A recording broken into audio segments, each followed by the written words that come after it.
Sementara itu pemirsa, sepanjang bulan Mei 2021, Bandar Udara Internasional I Gusti Ngurah Rai Bali telah melayani sebanyak 268.540 penumpang dan 2.343 pesawat udara. Terdapat 3 rute tujuan terbanyak yang diminati penumpang. General Manager Kantor Cabang PT Angkasa Pura I Persero Bandara I Gusti Ngurah Rai, Heri Aye Sikado mengatakan, selama bulan Mei sebanyak 138.020 penumpang memilih rute Jakarta-Bali-Jakarta, 39.812 penumpang dengan rute Surabaya-Bali-Surabaya, dan 14.093 penumpang dengan rute Bandung-Bali-Bandung. Dari total jumlah penumpang, puncak keberangkatan harian terbanyak terjadi pada 30 Mei 2021 dengan 8.971 penumpang.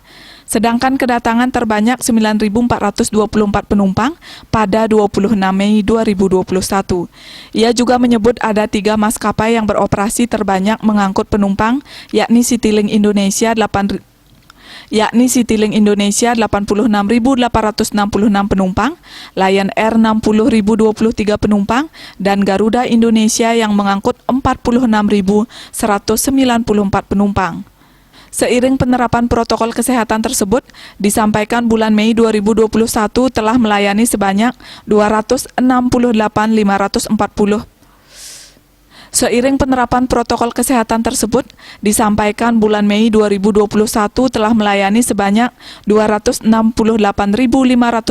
penumpang dan 2.343 pergerakan pesawat udara yang melalui Bandar Udara Internasional I Gusti Ngurah Rai. Heri mengatakan terdapat kenaikan dibandingkan pada 2020 di periode sama. Kenaikannya pun sangat signifikan, masing-masing untuk penumpang 5.166% dan 1.254%. Sementara untuk keseluruhan penumpang yang dilayani hingga 5 bulan terakhir pada tahun 2021 sudah mencapai 1.209.475 penumpang.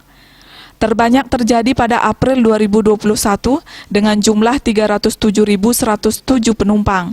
Pencapaian periode Mei 2021 seiring dengan dukungan terhadap kebijakan pemerintah melalui pembatasan kegiatan masyarakat, peniadaan mudik dalam mengantisipasi penyebaran COVID-19 pada tanggal 6 hingga 17 Mei 2021 yang lalu, sehingga perbandingan antara April 2021 terdapat penurunan jumlah penumpang minus 12% dan pergerakan pesawat udara minus 23%.